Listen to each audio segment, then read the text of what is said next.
নমস্কাৰ বন্ধুসকল, মই সঞ্জিত। আজি আপোনালোকৰ কাৰণে এটা নতুন ভিডিঅ' লৈ আহিছোঁ। গতিকে ভিডিঅ'টো প্ৰথমৰ পৰা শেষলৈকে চাব। গতিকে ভিডিঅ'টো দেৰি নকৰি বলক আৰম্ভ কৰোঁ। আপোনালোকৰ যদি চৰকাৰী মাটি বা একচনা মাটি আছে তেন্তে এতিয়া আপোনালোকে নামজাৰিকৰণ বা ম্যাদীকৰণৰ কাৰণে আবেদন কৰক, কাৰণ মিছন বসুন্ধৰাই লৈ আহিছে আপোনালোকৰ কাৰণে চৰকাৰী মাটি বা একচনা মাটিৰ ম্যাদীকৰণৰ ব্যৱস্থা। আৰু এই সুযোগ আপোনালোকে লাভ কৰিব পাৰিব নৱেম্বৰ মাহৰ 14 তাৰিখৰ পৰা জানুৱাৰী মাহৰ 10 তাৰিখ 2023 চনলৈকে।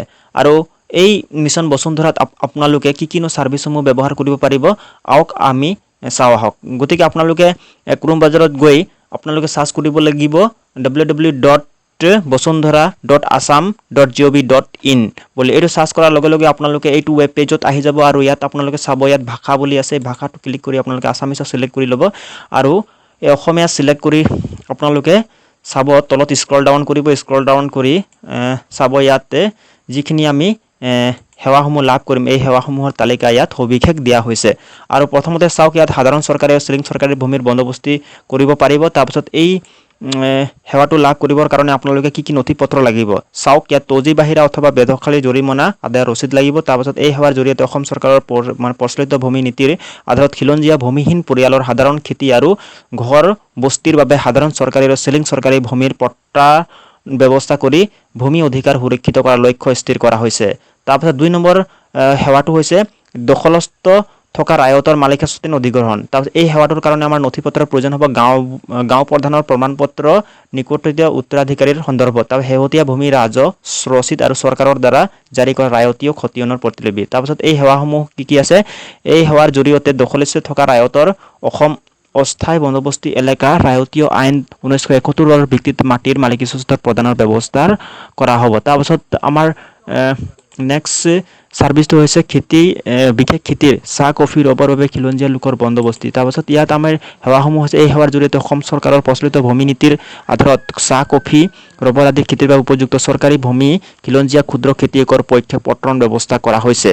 আৰু প্ৰয়োজনীয় নথি পত্ৰসমূহ লাগিব, খেতি বোৰ্ড পঞ্জীয়নৰ প্ৰমাণপত্ৰ লাগিব। তাৰপিছত তৌজি বাহিৰা অথবা বেদখলী জৰিমনা আদায়ৰ ৰচিদ লাগিব।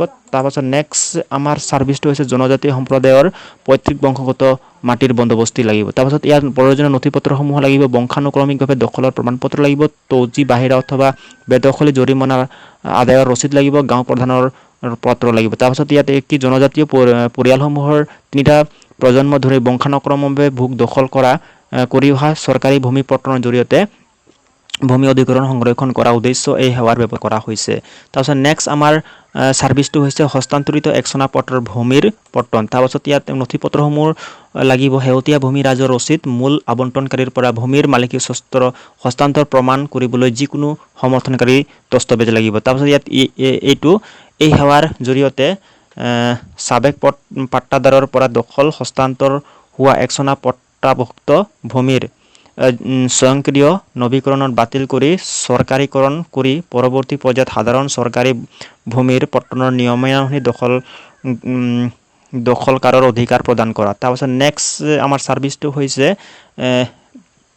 গোচৰণীয় পথাৰ বা বৃত্তিমূলক চৰণীয়া পথাৰৰ বন্দোবস্তি। তাৰপিছত ইয়াৰ নথি পত্ৰসমূহ লাগিব, তৌজি বাহিৰা অথবা বেদখলী জৰিমনা আদায়ৰ ৰচিদ। তাৰপিছত জানুৱাৰী 1, 2021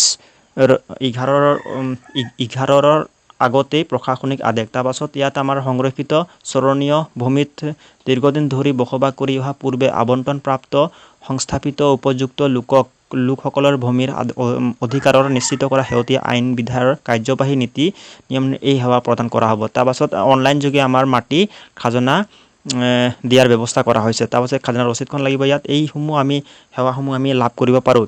গতিকে আপোনালোকে বন্ধুসকল, যদি আপোনালোকে এইটো সেৱা নিজেই অনলাইনত এপ্লাই কৰিব নোৱাৰিলে ওচৰত CSC চেণ্টাৰত গৈ আপোনালোকে এই সেৱাসমূহ এপ্লাই কৰি লাভান্বিত হ'ব পাৰিব।